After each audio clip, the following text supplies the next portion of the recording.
ಇನ್ನು ಈಗಾಗಲೇ ರಾಜ್ಯ ರಾಜಕಾರಣದಲ್ಲಿ ಹಲವಾರು ವಿಚಾರಗಳು ಚರ್ಚೆಯಲ್ಲಿದೆ. ಅದರ ಜೊತೆಯಲ್ಲಿ ಅಹಿಂದ ಸಮಾವೇಶದ ಬಗ್ಗೆಯೂ ಕೂಡ ಚರ್ಚೆಗಳು ನಡೀತಾ ಇದೆ. ಮುಂದಿನ ದಿನಗಳಲ್ಲಿ ಅಹಿಂದ ಸಮಾವೇಶವನ್ನ ಮಾಡ್ತೀವಿ ಅನ್ನುವಂತ ಮಾತನ್ನ ಹೇಳಿದ್ದಾರೆ ಪರಮೇಶ್ವರ್. ಮಹದೇವಪ್ಪ ಭೇಟಿ ಮಾಡಿದ ಬಳಿಕ ಪರಮೇಶ್ವರ್ ಈಗ ಪ್ರತಿಕ್ರಿಯೆ ಕೊಟ್ಟಿದ್ದಾರೆ. ಪಕ್ಷದ ಹಿತದೃಷ್ಟಿಯಿಂದ ಸಮಾವೇಶವನ್ನ ಮಾಡ್ತೀವಿ ಎಂದಿದ್ದಾರೆ. ದಲಿತರಿಗೆ ನ್ಯಾಯ ಒದಗಿಸುವಂತಹ ದೃಷ್ಟಿಯಿಂದ ಈ ಸಮಾವೇಶ, ಕಾಂಗ್ರೆಸ್ ಪಕ್ಷದ ಜೊತೆಗೆ ದಲಿತ ಸಮುದಾಯ ಇದ್ದೇ ಇರುತ್ತೆ ಅನ್ನುವಂಥದ್ದನ್ನ ಕೂಡ ಈಗ ಪರಮೇಶ್ವರ್ ಹೇಳಿರೋದು. ಮುಂದಿನ ದಿನಗಳಲ್ಲಿ ಸಮಾವೇಶವನ್ನ ಮಾಡ್ತೀವಿ ಅನ್ನುವಂಥ ಪ್ರತಿಕ್ರಿಯೆಯನ್ನ ಪರಮೇಶ್ವರ್ ನೀಡಿದ್ದಾರೆ.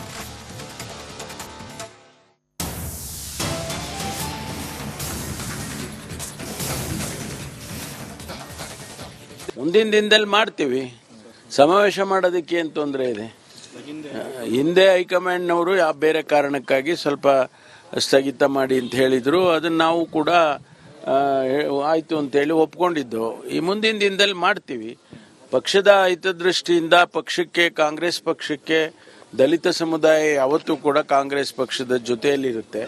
ಹಾಗಾಗಿ ಅದನ್ನ ಹಾಗೆ ನಾವು ಒಟ್ಟಿಗೆ ಇಡಬೇಕಾದ್ರೆ ಹಾಗಾಗಿ ಸಮಾವೇಶಗಳು ಮಾಡಿ ನಮ್ಮ ಸರ್ಕಾರದ ವತಿಯಿಂದ ಏನೆಲ್ಲ ಕಾರ್ಯಕ್ರಮ ದಲಿತ ಸಮುದಾಯಕ್ಕೆ ಕೊಟ್ಟಿರ್ತೇವೆ ಅದನ್ನೆಲ್ಲ ಹೇಳಬೇಕಾಗುತ್ತೆ.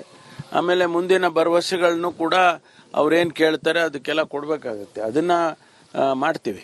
ಮುಂದಿನ ದಿನದಲ್ಲಿ ಮಾಡ್ತೀವಿ. ಸಮಾವೇಶ ಮಾಡೋದಕ್ಕೆ ಏನು ತೊಂದರೆ ಇದೆ?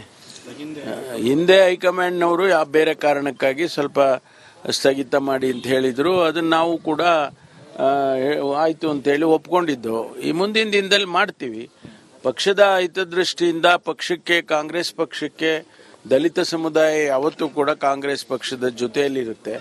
ಹಾಗಾಗಿ ಅದನ್ನ ಹಾಗೆ ನಾವು ಒಟ್ಟಿಗೆ ಇಡಬೇಕಾದ್ರೆ ಹಾಗಾಗಿ ಸಮಾವೇಶಗಳು ಮಾಡಿ ನಮ್ಮ ಸರ್ಕಾರದ ವತಿಯಿಂದ ಏನೆಲ್ಲ ಕಾರ್ಯಕ್ರಮ ದಲಿತ ಸಮುದಾಯಕ್ಕೆ ಕೊಟ್ಟಿರ್ತೇವೆ ಅದನ್ನೆಲ್ಲ ಹೇಳಬೇಕಾಗುತ್ತೆ. ಆಮೇಲೆ ಮುಂದಿನ ಭರವಸೆಗಳನ್ನು ಕೂಡ. ಇದೇ ವಿಚಾರಕ್ಕೆ ಸಂಬಂಧಪಟ್ಟಂತೆ ಡೀಟೇಲ್ಸ್ ಅನ್ನ ಕೊಡ್ತಾರೆ ನಮ್ಮ ಪ್ರತಿನಿಧಿ ಬಸವರಾಜ್. ನೇರ ಸಂಪರ್ಕದಲ್ಲಿ ಜಾಯಿನ್ ಆಗ್ತಾ ಇದ್ದಾರೆ. ಬಸವರಾಜ್, ಅಹಿಂದ ಸಮಾವೇಶವನ್ನ ಮಾಡೇ ಮಾಡ್ತೀವಿ ಪಕ್ಷದ ಹಿತದೃಷ್ಟಿಯಿಂದ ಅನ್ನುವಂತ ಮಾತನ್ನ ಈಗ ಪರಮೇಶ್ವರ್ ಹೇಳಿರೋದು. ಅದರಲ್ಲೂ ಕೂಡ ಮಹದೇವಪ್ಪ ಭೇಟಿಯ ಬಳಿಕ ಈ ಸ್ಟೇಟ್ಮೆಂಟ್ ಕೊಟ್ಟಿದ್ದಾರೆ. ಡೀಟೇಲ್ಸ್ ಅನ್ನ ಕೊಡ್ತಾ ಹೋಗೋದಾದ್ರೆ ಬಸವರಾಜ್.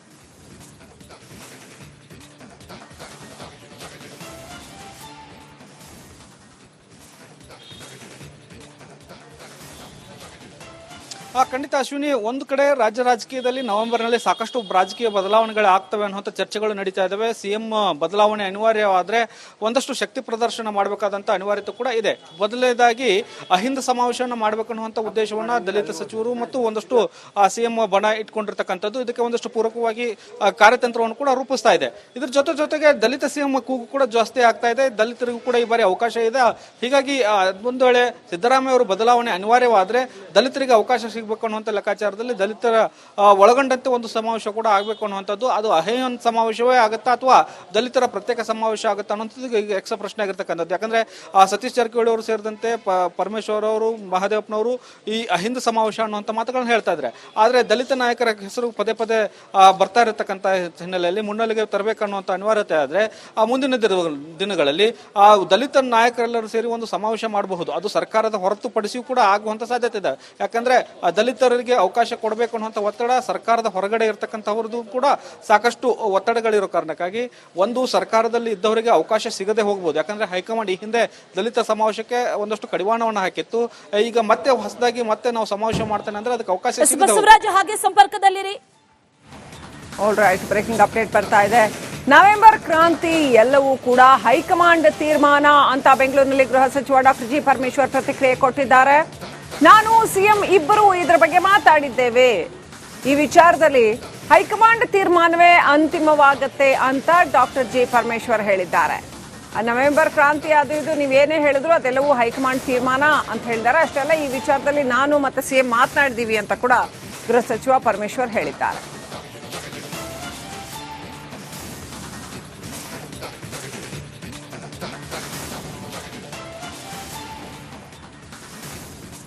ಅದು ಅವರು ವೈಯಕ್ತಿಕವಾದಂಥ ತೀರ್ಮಾನ. ಅದ್ರ ಬಗ್ಗೆ ನಾವು ನಿಂತ್ಕೋಬೇಡಿ ಅಂತ ನಾವು ಹೇಳೋಕ್ಕಾಗೋದಿಲ್ಲ. ಅದು ಅವರ ವೈಯಕ್ತಿಕವಾದಂಥ ತೀರ್ಮಾನ. ನೆನ್ನೆ ಕೂಡ ಅವರು ಹೇಳಿದ್ದಾರೆ, ಒತ್ತಾಯ ಮಾಡ್ತಾ ಇದ್ದಾರೆ ನಮ್ಮ ಮುಖಂಡರುಗಳು.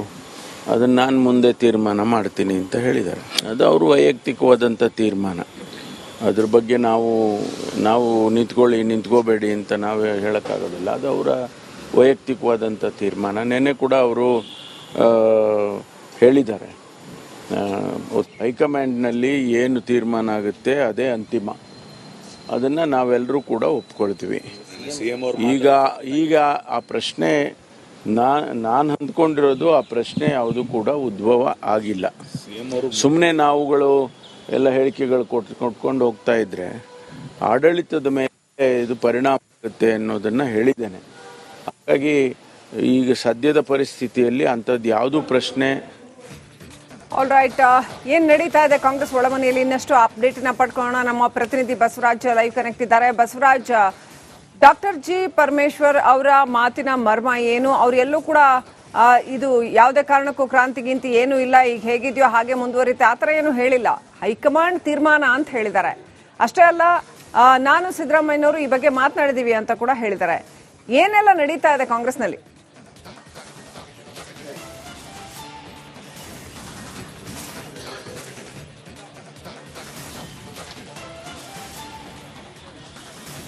ಶ್ರೀಲಕ್ಷ್ಮಿ, ಇಲ್ಲಿ ಬಹಳ ಸ್ಪಷ್ಟವಾಗಿದೆ. ಒಂದು, ಸಿದ್ದರಾಮಯ್ಯ ಅವರು ಮುಂದಿನ ದಿನಗಳಲ್ಲಿ ಮುಂದುವರಿಬೇಕು ಅನ್ನುವಂಥದ್ದು ಅವರ ಬಣದ ಸಚಿವರ ನೇರವಾದಂಥ ವಾದ. ಒಂದು ವೇಳೆ ನವೆಂಬರ್ನಲ್ಲಿ ಅಥವಾ ಅದು ಮುಂದಿನ ದಿನಗಳಲ್ಲಿ ಸಿಎಂ ಬದಲಾವಣೆ ಆಗ್ತದೆ ಅನ್ನುವಂಥದ್ದಾದ್ರೆ ನಮ್ಮ ಬಣಕ್ಕೆ ಸಿಗಬೇಕು ಅನ್ನುವಂಥದ್ದು ಅವರ ಬಣದ ಒಂದು ಪಟ್ಟು. ಅದರ ಭಾಗವಾಗಿ ಸಿದ್ದರಾಮಯ್ಯ ಅವರ ಬಣದ ಸಚಿವರಾಗಿರ್ತಕ್ಕಂಥ ಮಹದೇವಪ್ಪನವರಾಗಿರ್ಬೋದು, ಪರಮೇಶ್ವರ್ ಆಗಿರ್ಬೋದು, ಸತೀಶ್ ಜಾರಕಿಹೊಳಿ ಆಗಿರ್ಬೋದು, ಒಂದಷ್ಟು ಎಂ ಬಿ ಪಾಟೀಲ್ ಸೇರಿದಂತೆ ಒಂದಷ್ಟು ಸಚಿವರು ರಣತಂತ್ರವನ್ನು ರೂಪಿಸ್ತಾ ಇದ್ದಾರೆ.